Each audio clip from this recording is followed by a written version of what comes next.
Assalamualaikum warahmatullahi wabarakatuh. Jumpa kembali dengan saya Rudi di channel Woserem. Seperti biasa, di pagi hari ini saya akan kembali lagi untuk membawakan sebuah kisah misteri yang tentunya semoga saja dapat menghibur kalian semua. Dan seperti biasa, yuk daripada kita lama-lama langsung saja kita masuk dalam ceritanya. Gubuk kayu itu berdiri tidak jauh dari bibir hutan pedalaman Kalimantan. Dindingnya dari papan bekas, sebagian sudah mulai renggang dan ditambal karung plastik. Atapnya seng lama yang kalau hujan berbunyi keras sekali. Di samping gubuk ada sumur dangkal dan jemuran bambu tempat pakaian digantung. Disitulah Akbar tinggal bersama ibunya, Siti Aminah. Usia ibunya sudah lewat 60. Rambutnya hampir seluruhnya putih. Jalannya pelan, lututnya sering sakit kalau cuaca dingin. Meski begitu, ia masih mengurus rumah sebisanya, menanak nasi, menyapu lantai tanah yang sudah dipadatkan, dan menyiapkan bekal untuk anak satu-satunya itu. Setiap pagi, sebelum matahari tinggi, Akbar sudah bangun. Tubuhnya tinggi dan berisi.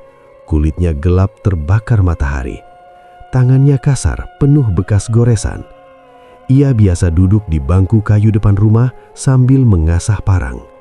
Di dekatnya ada tali rotan, pengasap dari sabut kelapa, dan jerigen kecil untuk tempat madu. "Bar, jangan lupa sarapan dulu," suara ibunya dari dalam. "Iya, Mak," jawab Akbar singkat tanpa menoleh. Ayahnya sudah lama meninggal. Waktu itu Akbar masih remaja. Ayahnya pergi ke hutan untuk mencari kayu ulin bersama dua orang tetangga. Hujan turun deras, tanah jadi licin, pohon besar tumbang tiba-tiba. Ayahnya tidak sempat menghindar. Sejak hari itu, Akbar menggantikan posisi kepala keluarga. Ia tidak sekolah tinggi, tamat SMP saja sudah cukup baginya. Yang penting bisa bekerja dan membawa uang. Di kampung kecil itu, pekerjaan paling menjanjikan memang mengambil madu hutan.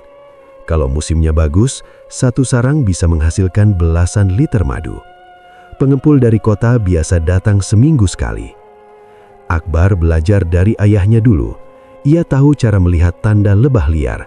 Ia hafal jenis pohon yang biasa jadi tempat sarang, terutama pohon ulin dan bangkirai yang tinggi menjulang. Ia juga paham cara memanjat dengan aman dan cara mengasapi sarang supaya lebah tidak menyerang terlalu ganas. Warga kampung sering memanggilnya kalau butuh bantuan di hutan. Ada yang kehilangan arah saat mencari rotan, ada yang tidak tahu jalan tercepat ke sungai, bahkan ada yang sekedar minta ditemani karena takut. Akbar hampir tidak pernah menolak. Kalau sama Akbar, aman, begitu kata orang-orang. Ia memang jarang tersesat. Bahkan saat kabut turun tebal, ia tetap bisa membaca arah dari bentuk tanah dan posisi matahari. Sungai kecil yang bercabang 3 di tengah rimba pun ia hafal. Setiap pohon besar seperti punya ciri sendiri di matanya. Namun sejak beberapa bulan terakhir, ibunya merasa ada yang berubah dari cara bicara anaknya. Suatu pagi saat mereka sarapan singkong rebus dan ikan asin, ibunya berkata pelan, "Bar, masuk hutan itu jangan cuma modal berani. Hutan itu luas, banyak yang kita tidak tahu." Akbar tersenyum tipis. "Emak, dari kecil Akbar di situ, sudah hafal luar dalam. Emak tenang saja." Ibunya menghela nafas. "Bukan soal hafal jalan, jangan lupa baca doa, jangan sombong sama tempat yang bukan milik kita." Akbar mengangguk, tapi terlihat tidak terlalu memikirkan. Baginya, hutan sudah seperti halaman belakang rumah. Ia tahu kapan harus belok, kapan harus menghindari rawa, dan di mana biasanya ada jejak babi hutan. Siang itu, setelah matahari agak tinggi, ia berangkat. Tas anyam di punggungnya berisi bekal nasi, ikan goreng, air minum, dan sedikit kopi hitam dalam botol kecil. Parang terselip di pinggang. Ia berjalan santai melewati kebun karet warga sebelum masuk ke jalur tanah merah menuju rimba. Suara burung dan serangga langsung terdengar lebih ramai saat ia melewati batas pepohonan tinggi. Udara di dalam lebih lembab, cahaya matahari terpotong ranting dan daun. Akbar melangkah mantap tanpa ragu.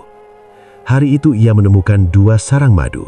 Tidak terlalu besar, tapi cukup untuk dijual. Ia bekerja cekatan. Asap dari sabut kelapa mengepul pelan. Lebah beterbangan, sebagian menempel di bajunya. Beberapa kali tangannya tersengat, tapi ia sudah biasa. Sore sebelum maghrib, ia sudah kembali ke rumah. Ibunya menyambut dengan wajah lega. "Dapat banyak, Mak?" tanya ibunya. "Lumayan, Mak. Minggu ini bisa beli beras lebih," jawabnya sambil tersenyum. Begitulah hari-hari mereka berjalan, sederhana, tanpa banyak keluhan. Kalau malam tiba, mereka makan bersama di lantai beralas tikar. Lampu minyak menggantung di dinding. Kadang terdengar suara hewan malam dari arah hutan. Bagi Akbar itu suara biasa. Beberapa hari kemudian, kabar baik datang. Seorang pengepul memberitahu bahwa harga madu sedang naik karena permintaan dari kota meningkat. Artinya, kalau bisa dapat sarang besar, hasilnya akan jauh lebih banyak dari biasanya. Mata Akbar langsung berbinar. Ia tahu ada satu wilayah lebih dalam yang jarang didatangi orang. Di sana pohon-pohon lebih tua dan tinggi. Ia pernah ke sana sekali bersama ayahnya dulu, tapi setelah ayahnya meninggal, ia belum pernah masuk sejauh itu lagi. Malam sebelum berangkat, ia duduk lama di depan rumah. Angin dari arah hutan bertiup agak kencang. Ibunya memperhatikannya. "Kamu mau masuk lebih jauh ya?" tanya ibunya pelan. Akbar terdiam sebentar lalu mengangguk. "Iya, Mak. Di dalam sana biasanya sarangnya besar-besar. Sayang kalau dilewatkan." Ibunya menggenggam ujung sarungnya sendiri. "Emak tidak melarang kamu kerja, tapi jangan terlalu jauh. Hutan itu beda kalau sudah masuk bagian dalam." Akbar mengangguk yakin.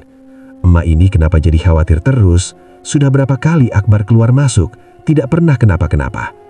Ibunya menatap wajah anaknya lama. "Justru karena belum pernah kenapa-kenapa, emak takut kamu jadi terlalu yakin." Akbar tidak menjawab. Ia berdiri, masuk ke dalam, lalu menyiapkan peralatannya lebih lengkap dari biasanya. Tali tambahan ia gulung rapi. Bekal ia minta ditambah sedikit karena mungkin pulangnya akan lebih lama. Pagi itu, sebelum matahari muncul penuh, ia sudah siap berangkat. Ia mencium tangan ibunya. "Doakan saja, Mak. Paling 2 atau 3 hari sudah kembali." Ibunya mengusap kepala anaknya. "Hati-hati, jangan lupa doa." Akbar mengangguk singkat. Tanpa banyak bicara, ia melangkah menuju jalur setapak yang biasa ia lewati. Namun kali ini, setelah melewati pohon besar di tikungan pertama, ia tidak mengambil arah yang biasa. Ia belok ke kiri, menuju jalur yang lebih jarang dipakai orang. Langkahnya tetap mantap. Ia merasa tubuhnya kuat dan pengalamannya cukup. Di pikirannya hanya ada bayangan sarang madu besar dan uang yang bisa ia bawa pulang. Dari depan gubuk, ibunya masih berdiri memandangi punggung anaknya sampai hilang di balik pepohonan. Entah kenapa, pagi itu dadanya terasa sesak. Tidak ada tanda apapun yang aneh, hanya perasaan tidak nyaman yang sulit dijelaskan. Angin kembali bertiup dari arah rimba. Pepohonan bergoyang pelan. Ibunya akhirnya masuk ke dalam rumah, tapi pikirannya tidak tenang. Sementara itu, Akbar terus berjalan semakin jauh, meninggalkan jalur yang biasa ia lewati. Ia tidak tahu bahwa keputusan pagi itu akan membawa dirinya ke pengalaman yang belum pernah ia bayangkan sebelumnya. Perjalanan ke bagian hutan yang lebih dalam memakan waktu lebih lama dari yang Akbar perkirakan. Jalurnya tidak serapi jalur biasa. Semak lebih rapat, akar pohon besar menjulur kemana-mana. Ia beberapa kali harus menebas ranting yang menghalangi jalan. Semakin masuk, suasana terasa lebih sunyi. Tidak banyak jejak manusia. Tanahnya lembab dan beberapa bagian seperti belum pernah diinjak orang lama sekali. Sekitar tengah hari, Akbar mulai melihat tanda-tanda keberadaan lebah liar. Ada lalu lalang lebah kecil di antara dahan tinggi. Ia berhenti, mendongak, memperhatikan arah terbangnya. Pengalamannya mengatakan sarang besar tidak jauh dari situ. Ia mengikuti arah itu dengan sabar. Setelah berjalan hampir setengah jam, ia menemukan pohon ulin tua yang ukurannya jauh lebih besar dari pohon-pohon lain di sekitarnya. Batangnya tebal, kulitnya gelap, dan cabangnya tinggi menjulang. Akbar langsung tahu, Dari bawah saja sudah terlihat bayangan hitam menggantung di salah satu cabang tinggi. Ia mendekat dan memastikan. Benar saja, sarang madu besar menempel kuat di sana. Ukurannya hampir 2 kali lipat dari yang biasa ia temukan. Ini baru rejeki, gumamnya pelan. Ia segera menyiapkan alat. Sabut kelapa kering ia bakar perlahan hingga menghasilkan asap tebal. Tali ia ikatkan kuat ke batang pohon. Dengan gerakan yang sudah biasa, ia mulai memanjat perlahan. Lebah mulai berterbangan ketika asap mendekat. Dengungnya keras, tapi Akbar tetap fokus. Ia bekerja cepat dan hati-hati. Beberapa kali sengatan mengenai leher dan tangannya, tapi ia tidak menghiraukan. Setelah cukup banyak madu masuk ke jeriken, ia turun dengan napas agak berat. Sarang itu benar-benar menghasilkan banyak. Ia bahkan harus mengikat jeriken tambahan di tasnya. Sambil duduk di akar pohon besar itu, ia minum air dan mengelap keringat. Saat itulah ia mendengar sesuatu. "Akbar!" Suara itu pelan, seperti dipanggil dari kejauhan. Ia mengangkat kepala, menoleh ke kiri dan ke kanan. Tidak ada siapa-siapa. Mungkin cuma perasaan, pikirnya. Ia kembali merapikan barang. Baru saja ia hendak berdiri, suara itu terdengar lagi. Kali ini lebih jelas. "Akbar, tolong!" Ia membeku. Jelas sekali itu suara perempuan. Akbar berdiri tegak, mencoba memastikan arah suara. "Siapa?" teriaknya. Tidak ada jawaban beberapa detik, lalu terdengar lagi, sedikit lebih dekat. "Di sini." Ia melangkah pelan ke arah suara itu berasal. Semak di depan agak terbuka. Dari balik pepohonan muncul seorang perempuan. Akbar tertegun. Perempuan itu terlihat masih muda, wajahnya bersih, rambutnya panjang terurai rapi. Pakaiannya sederhana tapi tampak bersih sekali, seperti baru dipakai. Tidak ada lumpur di ujung bajunya, padahal tanah di sekitar situ basah dan kotor. "Kamu siapa?" tanya Akbar waspada.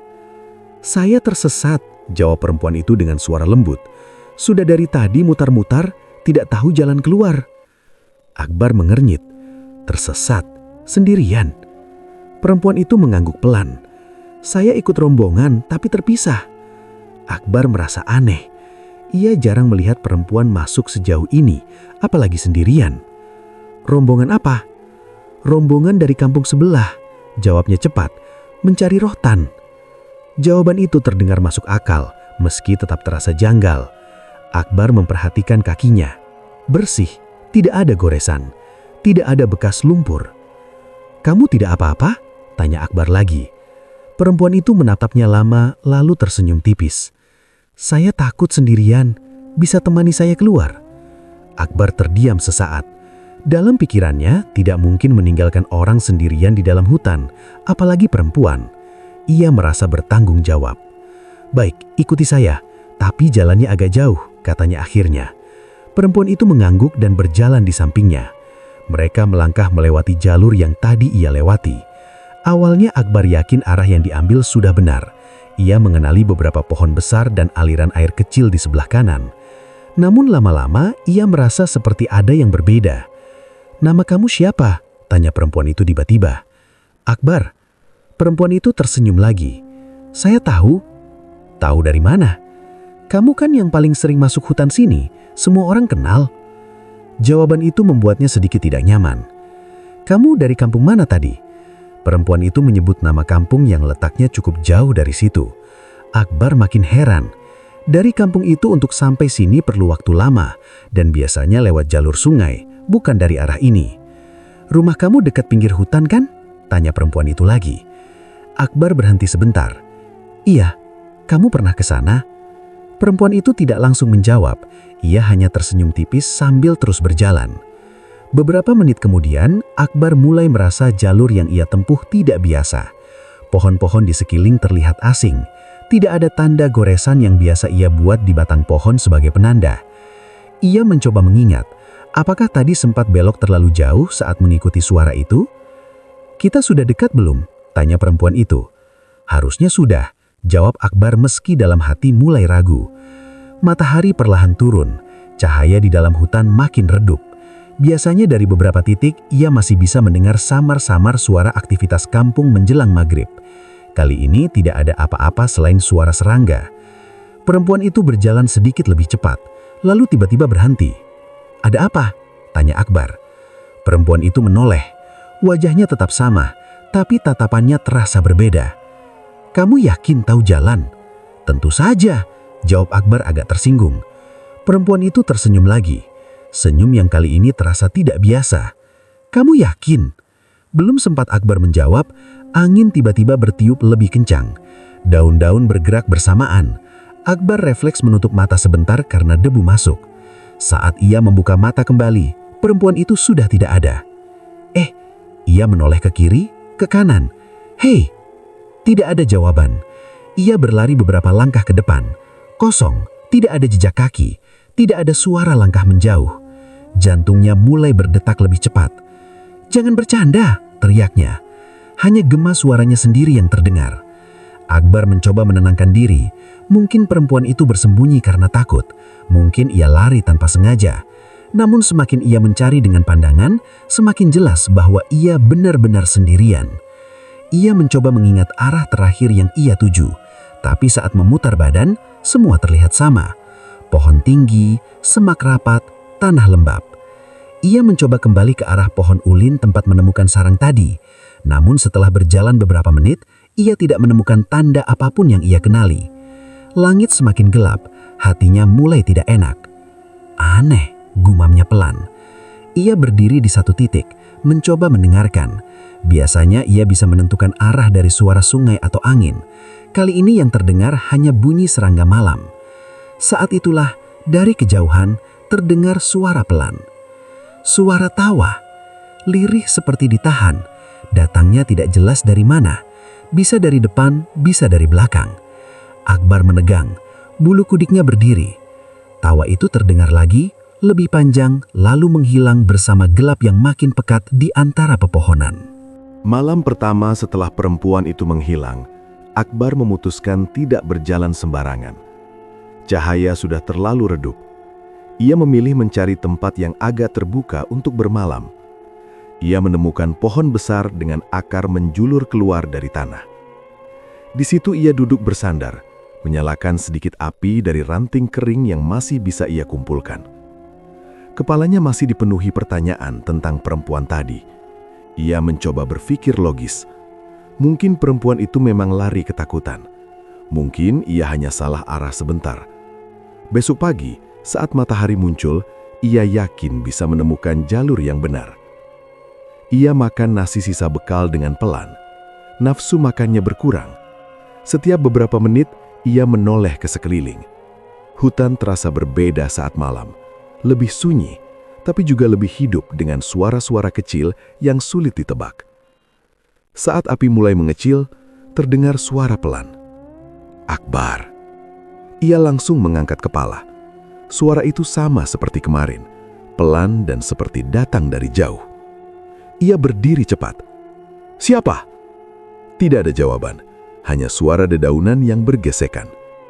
Ia mencoba meyakinkan diri bahwa itu hanya perasaannya. Mungkin karena lelah. Ia duduk kembali, memeluk parang di pangkuannya. Malam itu ia tidak benar-benar tidur. Setiap kali hampir terlelap, ia merasa ada yang memperhatikan. Pagi datang dengan lambat. Cahaya matahari masuk di sela-sela daun. Akbar bangun dengan badan pegal. Ia segera berdiri dan mencoba menentukan arah.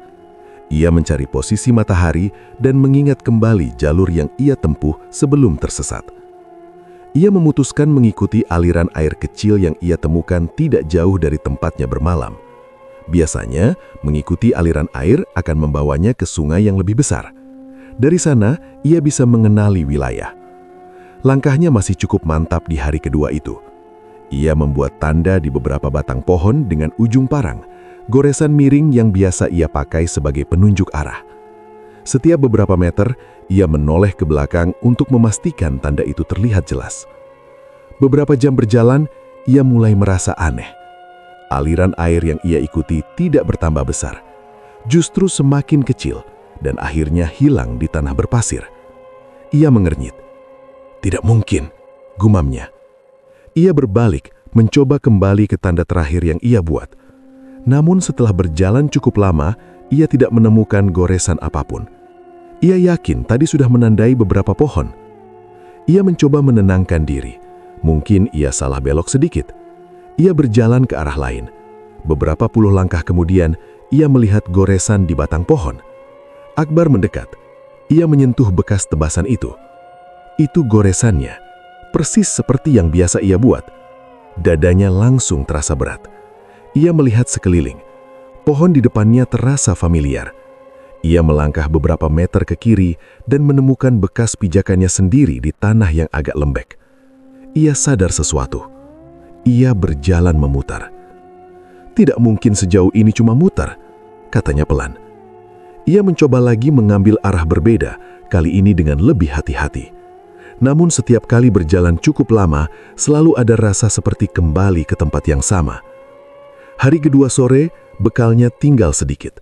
Nasi sudah habis, tinggal ikan asin dan sedikit air minum. Ia mulai menghemat. Malam kedua datang lebih cepat dari yang ia harapkan. Ia tidak berani membuat api besar, karena ranting kering sulit ditemukan. Saat ia duduk sendirian dalam gelap, suara itu kembali terdengar. Akbar. Kali ini lebih jelas, seperti berbisik di dekat telinganya. Ia langsung berdiri dan menoleh cepat ke belakang. Tidak ada siapa-siapa. Tak lama kemudian, terdengar tawa pelan. Tidak keras, tapi cukup untuk membuat jantungnya berdetak kencang. Ia menggenggam parang erat-erat. "Keluar kalau berani," teriaknya. Hutan tetap seperti biasa. Tidak ada jawaban. Di sela-sela pepohonan, ia merasa melihat bayangan bergerak cepat, seperti ada seseorang berdiri di kejauhan lalu menghilang saat ia fokus melihat. Ia mulai sulit tidur.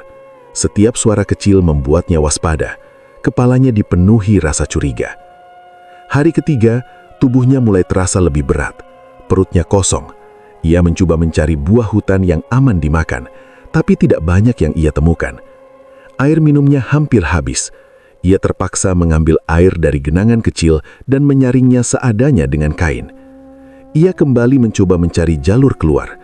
Ia memanjat batu agak tinggi untuk melihat sekeliling, tapi yang terlihat hanya lautan pohon. Tidak ada tanda kebun, tidak ada suara aktivitas manusia. Menjelang sore, ia kembali menemukan goresan di batang pohon. Bekas miliknya lagi. Kali ini, ia benar-benar merasa kepalanya seperti ditekan. "Ini tidak masuk akal," katanya dengan suara pelan. Ia mencoba mengingat wajah perempuan itu, senyumnya, tatapannya saat terakhir kali berbicara, ucapannya yang menanyakan apakah ia yakin tahu jalan. Perasaan tidak enak makin kuat. Malam ketiga lebih buruk. Ia mendengar suara langkah di belakangnya, padahal saat ia menoleh tidak ada siapa-siapa. Bayangan kembali melintas di antara batang pohon, kadang di kiri, kadang di kanan. "Kenapa kamu diam saja, Akbar?" Suara perempuan itu terdengar lagi, seperti mengejek. Ia menutup telinga dengan kedua tangan. "Pergi!" teriaknya. Namun suara itu seperti mengitari dirinya. Hari keempat, kakinya mulai gemetar saat berjalan.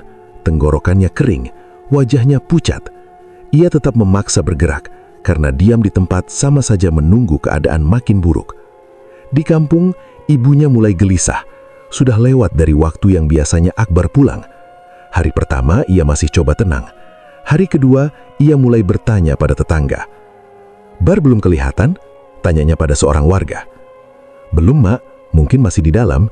Biasanya kalau dapat banyak dia memang lama." Namun hari ketiga kecemasan itu berubah jadi ketakutan. Ibunya tidak bisa tidur. Setiap ada suara dari arah hutan, ia keluar rumah berharap melihat anaknya berjalan pulang. Akhirnya beberapa warga sepakat membentuk tim kecil untuk mencari. Mereka membawa senter, parang, dan bekal secukupnya. Mereka mengikuti jalur yang biasa dipakai Akbar. Namun semakin jauh masuk, mereka tidak menemukan apa-apa. Tidak ada bekas api, tidak ada sisa makanan, tidak ada tanda goresan yang jelas. Salah satu dari mereka berkata pelan, "Aneh, biasanya kalau Akbar lewat pasti ada tanda." Ibunya menunggu di rumah dengan wajah pucat. Ia terus berdoa dalam diam. Sementara itu di dalam hutan, Akbar berjalan dengan langkah tertatih-tatih. Kepalanya pusing, pandangannya kadang berkunang-kunang. Saat sore hampir habis, ia kembali berdiri di depan pohon yang sama. Bekas goresannya ada di sana. Ia menatapnya lama dengan napas terengah-engah. Hutan terasa seperti lingkaran yang tidak ada ujungnya. Di kampung, tim pencari akhirnya kembali menjelang malam dengan wajah muram. "Tidak ada jejak sama sekali," kata salah satu dari mereka pelan. Ibunya terduduk lemas di depan rumah. Tidak ada yang tahu di mana sebenarnya Akbar berada. Hari kelima terasa lebih panjang dari hari-hari sebelumnya. Akbar bangun dengan tubuh kaku dan kepala berat. Perutnya sudah lama kosong. Tenaganya terkuras hanya untuk berdiri. Ia berjalan pelan tanpa arah yang benar-benar ia yakini. Kini, ia tidak lagi yakin pada instingnya sendiri. Setiap jalur terlihat sama. Setiap pohon terasa seperti pernah ia lewati. Tenggorokannya kering sekali. Ia menemukan aliran air yang sedikit lebih besar dari genangan kemarin. Tanpa banyak pikir, ia berlutut dan mengambil air dengan tangan. Begitu masuk ke mulutnya, ia langsung meringis. Rasanya pahit. Bukan pahit seperti daun hutan, tapi pahit aneh yang membuat lidahnya seperti mati rasa. Ia memuntahkan kembali air itu. "Kenapa begini?" gumamnya lemah. Ia mencoba lagi di bagian aliran yang berbeda. Hasilnya sama. Air itu tidak seperti biasanya. Padahal selama ini ia terbiasa minum langsung dari sungai tanpa masalah. Ia duduk di tepi aliran itu dengan nafas terengah. Keringat dingin keluar di pelipisnya. Dalam pikirannya, mulai muncul pertanyaan yang tidak pernah ia pikirkan sebelumnya. Apa ini masih hutan yang sama? Menjelang siang, ia mencoba mencari sesuatu yang bisa dimakan. Ia menemukan beberapa buah kecil di semak rendah. Saat hendak memetik, tangannya tersentuh ranting dan buah itu jatuh ke tanah. Ia membungkuk untuk mengambilnya, tapi buah itu seperti menggelinding sendiri masuk ke celah akar pohon. Ia terdiam. Ia mencoba memetik lagi dari cabang lain. Kali ini berhasil, tapi saat hendak memasukkan ke mulut, buah itu terlepas dari tangannya dan jatuh ke lumpur. Kejadian itu terulang beberapa kali.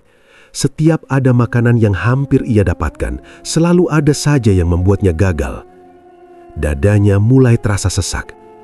"Ini tidak wajar," katanya pelan. Hari kelima, ia merasa benar-benar tidak sendirian. Bukan cuma perasaan diperhatikan, ia yakin ada sesuatu yang berjalan mengikutinya. Saat ia berhenti, langkah itu terhenti. Saat ia berjalan, ada suara seperti daun terinjak beberapa meter di belakangnya. Ia menoleh cepat, tidak ada siapapun. Ia mempercepat langkah meski tubuhnya lemas. Suara itu tetap ada. Saat ia berhenti lagi, suasana mendadak sunyi. Malam kelima datang dengan udara lebih dingin. Ia tidak punya tenaga lagi untuk mencari tempat yang layak. Ia duduk begitu saja di bawah pohon besar dengan batang lebar. Matanya kosong menatap gelap. Dari kejauhan, ia melihat sosok berdiri di antara pepohonan. Perempuan itu. Ia berdiri diam, jaraknya tidak terlalu jauh. Wajahnya terlihat jelas dalam samar cahaya bulan.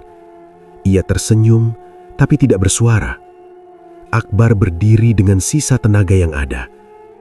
"Kenapa kamu ganggu saya?" Suaranya serak. Perempuan itu tidak menjawab. Ia hanya memiringkan kepala sedikit, seperti sedang mengamati. "Kembalikan jalan saya," lanjut Akbar dengan nafas tersengal. Perempuan itu melangkah satu langkah ke samping, lalu tubuhnya perlahan seperti memudar di antara bayang-bayang batang pohon. Akbar terduduk lagi. Kini ia benar-benar yakin ini bukan kejadian biasa. Hari ke-6, tubuhnya makin lemah. Kakinya sering tersandung akar, pandangannya kadang kabur. Ia tidak lagi berusaha mencari jalur dengan semangat. Ia berjalan sekadarnya. Beberapa kali ia merasa melihat kampung di kejauhan, seperti ada atap rumah di balik pepohonan. Ia mencoba mendekat dengan sisa tenaga, tapi setelah berjalan cukup lama, yang ada hanya hutan lagi. Ia sadar sekarang, ia sedang dipermainkan. Ia teringat ucapan ibunya yang selalu mengingatkan agar tidak merasa paling tahu. Selama ini ia yakin tidak ada sudut rimba yang bisa menyesatkannya. Ia terlalu percaya diri. Sore hari ke-6, ia kembali melihat perempuan itu. Kali ini lebih dekat. Ia berdiri tepat di depan jalur yang hendak ia lewati. "Kamu kuat juga," suara perempuan itu akhirnya terdengar. Akbar menatapnya dengan mata merah dan wajah kusut. "Apa maumu?" Perempuan itu tersenyum tipis. "Kamu bilang hutan ini rumahmu." Akbar tidak menjawab. "Kamu yakin hafal semuanya?" Nada suaranya tidak keras, tapi cukup membuat hati Akbar terasa tertekan. "Apa salah saya?" tanya Akbar lemah. Perempuan itu mendekat satu langkah. "Tidak ada. Hanya saja kamu terlalu yakin." Angin berhembus tiba-tiba. Daun-daun bergerak bersamaan. Dalam hitungan detik, perempuan itu hilang lagi. Akbar jatuh terduduk. Tangannya gemetar. Ia mulai merasa tidak punya kekuatan lagi untuk melawan atau bahkan sekedar marah. Hari ke-7 datang tanpa ia sadari. Waktu seperti tidak lagi jelas baginya. Perutnya kosong total. Bibirnya pecah-pecah. Ia berjalan beberapa langkah lalu berhenti karena pusing. Ia sampai di sebuah pohon besar yang batangnya sangat lebar. Akar-akarnya mencuat tinggi seperti dinding alami. Disitulah ia akhirnya menyerah. Ia bersandar pada batang pohon itu, parangnya terlepas dari tangan dan jatuh ke tanah. "Kalau memang begini akhirnya," katanya pelan, hampir tidak terdengar. Ia menutup mata. Tidak ada lagi keinginan untuk berjalan, tidak ada lagi tenaga untuk mencari jalan keluar. Suasana sekitar terasa berat, udara seperti menekan dada. Di antara suara serangga malam, ia kembali mendengar langkah pelan mengitari dirinya. Kali ini ia tidak membuka mata. Ia hanya menarik nafas pelan dan membiarkan semuanya terjadi. Beberapa saat kemudian, ia mendengar sesuatu yang berbeda. Bukan suara tawa, bukan bisikan perempuan. Suara itu berat dan teratur. Tok, tok, tok. Seperti kayu menyentuh tanah. Langkah tongkat. Suara itu mendekat perlahan dari balik kabut tipis yang mulai turun di antara pepohonan. Akbar membuka mata sedikit. Di kejauhan, samar-samar terlihat sosok berjalan mendekatinya. Sosok itu berjalan pelan mendekati Akbar. Bunyi tongkat kayu yang menyentuh tanah terdengar jelas di tengah sunyi malam. Tok, tok, tok. Akbar berusaha fokus melihat. Pandangannya masih kabur, tapi ia bisa melihat jelas bahwa yang datang adalah seorang laki-laki tua. Tubuhnya kurus, janggutnya putih panjang sampai dada. Ia mengenakan pakaian sederhana berwarna kusam. Di tangan kanannya ada tongkat kayu yang ujungnya sudah halus karena sering dipakai. Kakek itu berhenti beberapa langkah dari tempat Akbar bersandar. "Kamu sudah lelah," ucapnya pelan. Suara itu dalam dan tenang, tidak seperti bisikan yang selama ini mengganggu. Akbar menelan ludah dengan susah payah. Siapa kakek?" Orang tua itu tidak langsung menjawab. Ia mendekat sedikit, lalu berdiri di depan Akbar. Wajahnya terlihat jelas sekarang. Tatapannya tidak tajam, justru membuat hati terasa lebih ringan. "Kamu tidak berjalan kemana-mana selama ini," katanya lagi. Akbar mengerenyit lemah. "Saya sudah 7 hari mutar, tidak ketemu jalan." Kakek itu mengangguk pelan. "Karena kamu masuk lingkaran yang bukan milik manusia." Akbar terdiam. Kata-kata itu terasa berat, tapi anehnya tidak membuatnya takut. "Lingkaran apa?" tanyanya lirih. "Lingkaran makhluk penunggu tempat ini. Kamu diputar di satu wilayah kecil. Kamu merasa berjalan jauh padahal tidak." Akbar mencoba mencerna ucapan itu. Perempuan itu, kakek itu menatapnya sebentar. "Kamu sudah bertemu yang tidak seharusnya kamu ikuti." Hembusan angin tiba-tiba terasa dingin. Dari kejauhan terdengar suara seperti geraman pelan. Akbar menggenggam tanah di sampingnya. "Kenapa saya?" "Kamu terlalu yakin pada diri sendiri," jawab kakek itu tanpa menada salahkan. "Tempat ini bukan cuma milik manusia." Akbar menunduk. Dalam kondisinya yang lemah, Ia tidak punya tenaga lagi untuk membantah. Kakek itu lalu menancapkan tongkatnya ke tanah dan mulai mengucapkan sesuatu. Suaranya pelan tapi jelas. Kalimat-kalimat doa mengalun teratur. Akbar tidak sepenuhnya menangkap setiap kata, tapi ia mengenali beberapa ayat yang pernah ia dengar dari ibunya. Saat doa itu dibacakan, suasana sekitar berubah. Udara yang sebelumnya terasa berat perlahan menjadi lebih ringan. Bunyi serangga yang sempat terdengar ramai mendadak mereda. Seperti ada batas yang tercipta di sekitar mereka. Tiba-tiba, dari arah yang tidak jelas, terdengar suara perempuan itu lagi.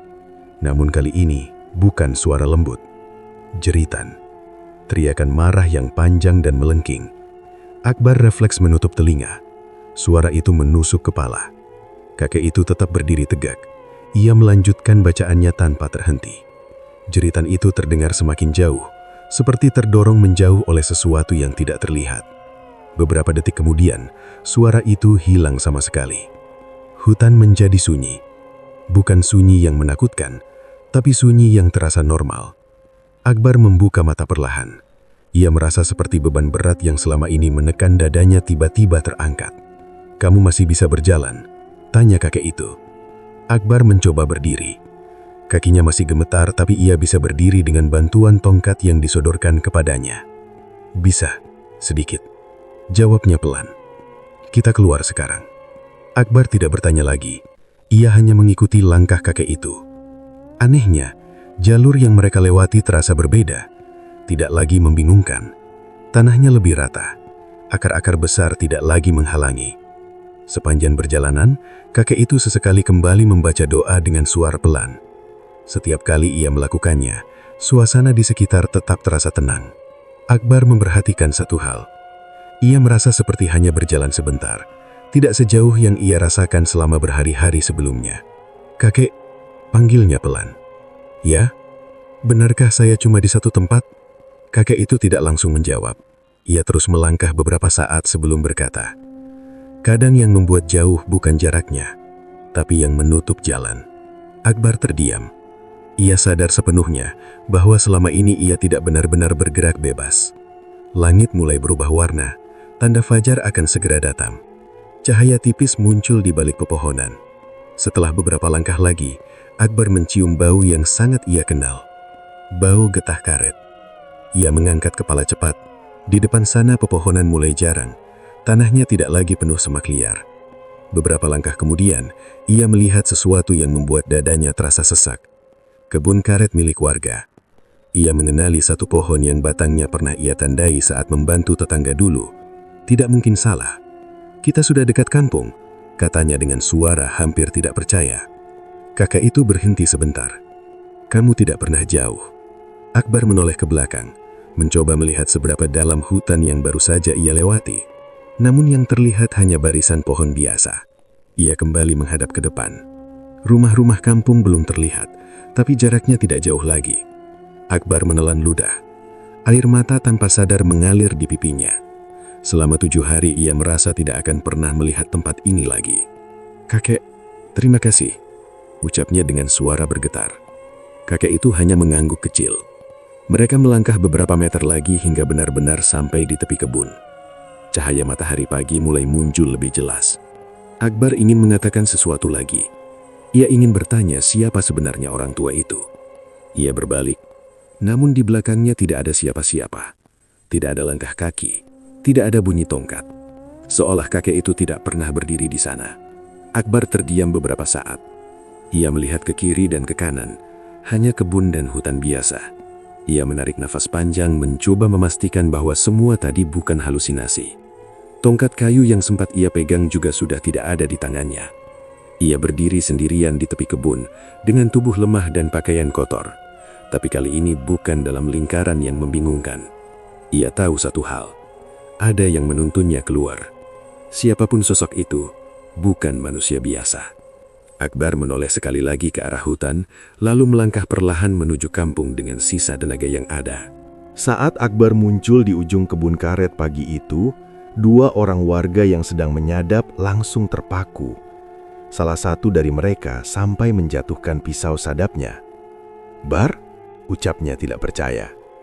Wajah Akbar pucat, Tubuhnya kurus dan penuh goresan kecil. Bajunya kotor, kakinya hampir tidak kuat berdiri.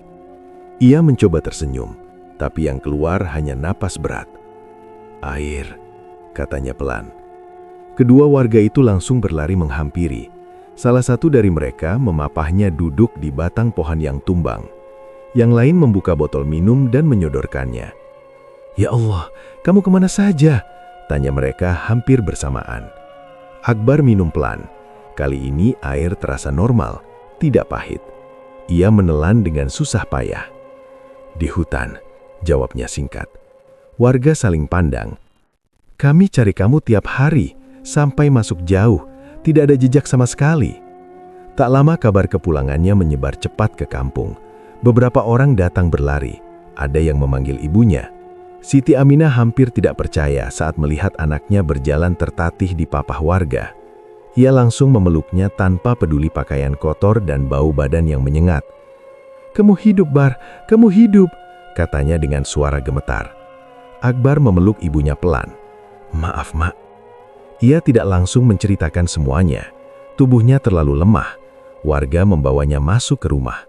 Ia diberi makan bubur hangat sedikit demi sedikit. Seorang bidan kampung datang memeriksa keadaannya.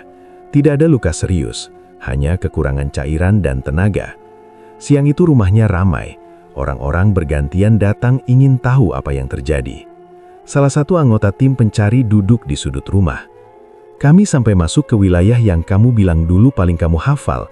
Tidak ada bekas api, tidak ada jejak kaki, seolah kamu hilang begitu saja." Akbar menunduk. Ia tahu mereka berkata jujur. Malam harinya setelah tubuhnya sedikit lebih kuat, ia akhirnya menceritakan kejadian yang dialaminya. Tentang perempuan misterius, tentang jalur yang terus berputar, tentang air yang terasa aneh, dan tentang sosok tua yang menuntunnya keluar. Rumah mendadak sunyi saat ia selesai bercerita.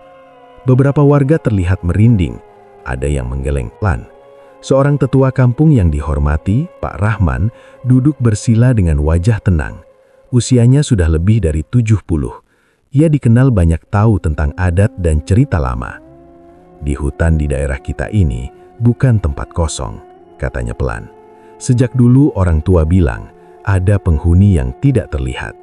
Semua orang mendengarkan. Tidak semuanya jahat, ada juga yang taat pada Allah, jin yang beragama Islam.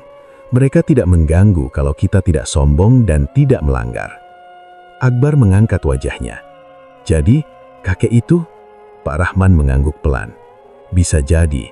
Ada cerita lama tentang sosok tua yang kadang menolong orang tersesat, tapi tidak semua orang bisa bertemu." Beberapa warga berbisik pelan satu sama lain. "Kalau memang kamu ditolong, berarti masih ada yang menjaga," kata Pak Rahman lagi. "Tapi kejadian ini juga peringatan." Akbar terdiam lama setelah itu. Kata peringatan terasa tepat. Ia teringat bagaimana ia menjawab ibunya dengan nada yakin berlebihan sebelum masuk ke hutan lebih dalam. Beberapa hari berikutnya, ia tidak langsung kembali bekerja. Ia lebih banyak di rumah, membantu ibunya melakukan pekerjaan ringan. Tubuhnya butuh waktu untuk pulih. Setiap sore, ia duduk di depan rumah memandang ke arah pepohonan yang membentang tidak jauh dari sana. Perasaannya campur aduk. Ada takut, ada syukur. Ia sadar betul selama ini, ia sering berkata bahwa tidak ada sudut rimba yang asing baginya. Kalimat itu kini terdengar bodoh di telinganya sendiri. Suatu pagi, setelah hampir 2 minggu berlalu, ia bersiap kembali masuk ke hutan. Bukan sejauh sebelumnya, hanya ke jalur yang biasa ia lewati dulu. Sebelum berangkat, ia duduk di dalam rumah sebentar. Ia mengambil air wudhu dengan tenang. Ia sholat 2 rakaat. Ibunya memperhatikan tanpa berkata apa-apa. Selesai sholat, ia menghampiri ibunya dan mencium tangannya lebih lama dari biasanya. "Mak, doakan," katanya pelan. Ibunya mengangguk dengan mata berkaca-kaca. "Hati-hati, jangan merasa paling tahu." Akbar tersenyum kecil. "Iya, Mak." Ia berjalan menuju hutan dengan langkah pelan. Kali ini tidak ada rasa menantang atau ingin membuktikan diri. Ia masuk dengan hati-hati. Setiap beberapa langkah, ia membaca doa pelan. Suasana terasa berbeda, bukan karena hutannya berubah, tapi karena dirinya yang berubah. Ia tetap menemukan sarang madu meski tidak sebesar yang dulu. Ia bekerja seperti biasa, tapi tidak terburu-buru. Ia tidak lagi masuk terlalu dalam. Setiap kali mendengar suara aneh, ia berhenti sejenak, membaca doa, lalu melanjutkan dengan tenang. Beberapa kali saat berdiri sendirian di antara pepohonan, ia merasa seperti ada yang memperhatikan, bukan tatapan yang membuat takut, tapi seperti pengawasan. Ia tidak lagi menoleh panik, ia hanya menarik napas dan berkata pelan, "Terima kasih." Ia tidak pernah melihat kembali sosok tua itu, tidak juga perempuan yang dulu menyesatkannya. Namun ia yakin kejadian itu nyata, tubuhnya masih menyimpan bekasnya, ingatannya terlalu jelas untuk dianggap mimpi. Warga kampung pun kini lebih berhati-hati jika masuk ke rimba. Cerita tentang apa yang dialami Akbar menyebar, bukan untuk menakut-nakuti, tapi sebagai pengingat. Suatu sore saat matahari hampir tenggelam, Akbar berdiri di tepi kebun karet yang berbatasan langsung dengan pepohonan tinggi. Angin bertiup pelan dari arah dalam. Daun-daun bergerak lembut, tidak ada suara aneh, tidak ada tawa, hanya suara alam yang biasa. Akbar menatap ke arah dalam beberapa detik, lalu tersenyum kecil. Ia tidak lagi melihat hutan sebagai sesuatu yang bisa ia kuasai, ia melihatnya sebagai tempat yang harus dihormati. Angin sore terus berembus dari arah rimba, menyentuh wajahnya dengan tenang. Dan untuk pertama kalinya sejak kejadian itu, ia merasa hutan kembali bersahabat. Beberapa bulan setelah kejadian itu, kehidupan di kampung kecil di pinggir hutan Kalimantan kembali berjalan seperti biasa.